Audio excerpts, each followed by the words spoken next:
Because if you guys aren't aware, they really fumbled extra hard, even harder than they did with Sumeru, but they fumbled really hard with Natlin. So here's the email that I sent to them. After years of dedication to your games and your company, along with thousands of dollars that I personally have invested towards you, it is about time you listen. Clearly, you are ignoring our pleas on social media and ignoring our survey messages.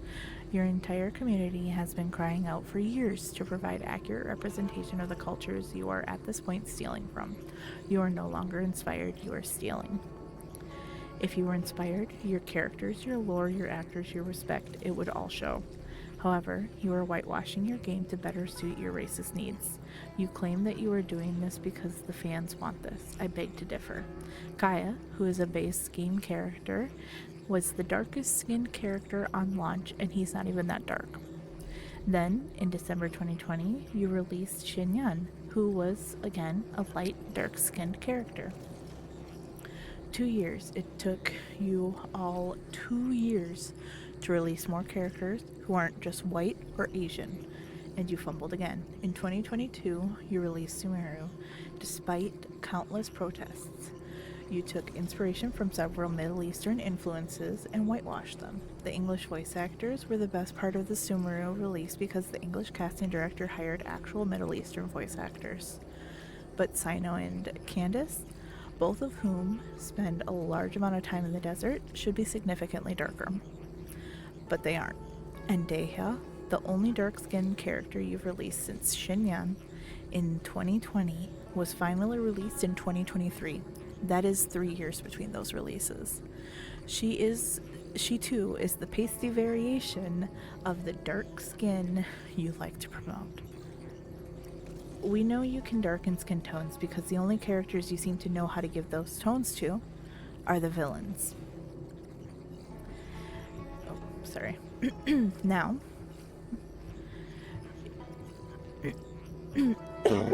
sorry. Now you are releasing Natlin. The region you have been seeing since the launch of this game is inspired by Mesoamerica indigenous regions and African regions. Yet here are the whitest characters we have ever seen. You took all of this time to release a beautiful Japanese-inspired area that really felt like Japan when you released Inazuma. You respected that culture. Oh yeah, because it's the land of anime, where you draw heavy influence. And then Liyue, the beautiful Chinese-inspired area. Oh yeah, because this is your homeland. And obviously Fontaine and Mondstadt are inspired by France and Germany, respectively. But those regions are fine because they are white. But you are fumbling on some of the most beautiful, rich cultures that you are inspired by, yet you are only stealing their names, their styles, the religions, their everything, except the ability to properly represent them. That is why you are not inspired anymore. You are stealing. This isn't just a Genshin issue. This is an issue with you, Hoyo, as a whole company. It's just loudest with Genshin because you've claimed since the beginning what each area is inspired by. Again, I have spent thousands of dollars on this game. I have given so much free advertisement to this game to you as a company. It is time you listen to your investors.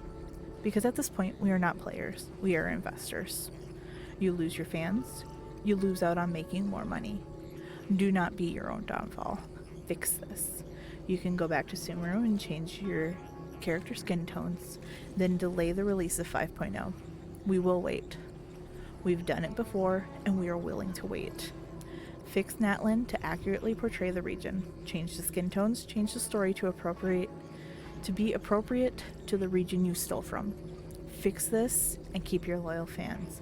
Don't hide behind drip marketing and trailer releases. We want to trust that you can turn this around